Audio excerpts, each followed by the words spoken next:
जलेश्वर सुवर्णरेखार पुणी बन्या जलेश्वर राजघाट ठारे विपद संकेत टपिला सुवर्णरेखा सकाळ 7टा सुधा जलेश्वर राजघाट ठारे 10.50 मीटर जल प्रवाहित होउछि। राजघाट ठारे विपद संकेत 10.36 रही। गालुडीही ब्यारेज गतकाली सकाळ 10टारे प्राय 4 लाख क्यूसेक जल छाड़ी सूचना। तेज संध्या 7टा सुधा सर्वाधिक 11.40 मीटर छुईबा नहीं आकलन करिछि केंद्रीय जल आयोग। भोगराई और बालियापाड़ बहु गाँ को पशिछि बन्या पानी। चलित वर्ष सुवर्णरेखार षष्ठ थर बन्या आसी। अधिक आलोचना करबा जलेश्वर रिपोर्टर शंभुनाथ दास आम सहित लाइव रे जोड़ी। शंभुनाथ, वर्तमान आपण केउठी अछंती, स्थिति वर्तमान कौन रही? सोनाली मु रही बालियापाड़ जो चौधरीपुर गाँ रही गाँ मथा पाखे रही चित्र देखिए देखो सोनाली कौन भाव में सुवर्णरेखार जेते पानी माड़ी आसला बर्तमान रास्ता उपर कि बर्तमान पानी चललानी गाँव रे लोक मैंने यातायात की बेस असुविधा होती धीरे धीरे बाह्य जगत विच्छिन्न होती अंपटे देखा भाव में जो मैंने बाहर को आसी बर्तमान गाँ प्रवेश कर जेहेतु स्पीड बोट आसी पहुंची किंतु जेहेतु आगुरी की व्यवस्था हो नाला से स्पीड बोट तो आसी पहुंची अंपटे सब बड़ कथा हूँ जो हुड़ापाड़ रसलपुर को आसवाई गोटे देशी डंगा मध्यम चार जन व्यक्ति और 4टी मोटरसाइकेल लदिकी आसुले कि डंगा टी बुड़ी जाइए 4 जन जाक उद्धार कर स्थानीय लोक मैंने उद्धार कर बर्तमान रखा स्थिति देखिपे धीरे धीरे गंभीर स्थिति को नहीं जाऊँगी। सुवर्णरेखा धीरे धीरे तार कराल रूप जिते धारण करुच्ची जिते पानी धीरे धीरे बढ़ुची से लोकंर दुख दुर्दशा से बढ़ कारण ये हूँ सुवर्णरेखार कष्टपति भाई जन अच्छा गाँ भर को प्रवेश करेंगे पानी भितर केवल डर लगुनि जावाई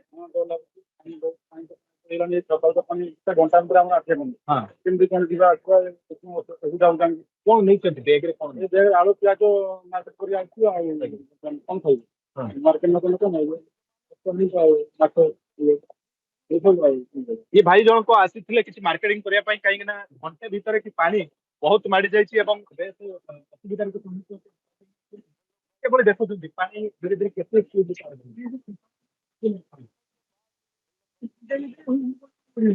मार्केट लोक मैंने आसार पार दुकान ना बर्तमान आसला पानी माड़ी गाँव लोक छाई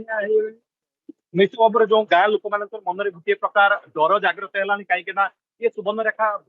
षष्ठ बन्या फल बर्तमान से चिंता प्रकट कर प्रकृत में बन्या पानी आहरी बढ़ कहीं जो भाव में जलसेचन विभाग जहाँ सूचना दौरान जे 10.11.40 मीटर माने धीरे धीरे पानी बढ़ुची बर्तमान जेहेतु 10.91 मीटर रही 11.40 मीटर बढ़ुची माने एठिकार स्थिति बा लोकंकर दुर्दशा षष्ठ बन्या ये जहाँ लोक मैंने बेस चिंता प्रकट कले असुविधार सम्मुखीन हे आउ भाई पानी स्रोत के देखुं पानी बर्तमान सुधा 5टी बन्या ग्रस्त हो सारा यहाँ 6 नंबर बन्या पड़ी चाष तो संपूर्ण नष्ट हो जाता पुणी चाषी मैंने छाड़ू ना 5 थर पर भी मेरुदंड भांगिला भी 6 थर से पुणी एआड़ू सियाड़ू विहन किणी रुआ रुई करते पुणी दुर्भिक्ष बस पुणी बन्या जो भाव शुणुले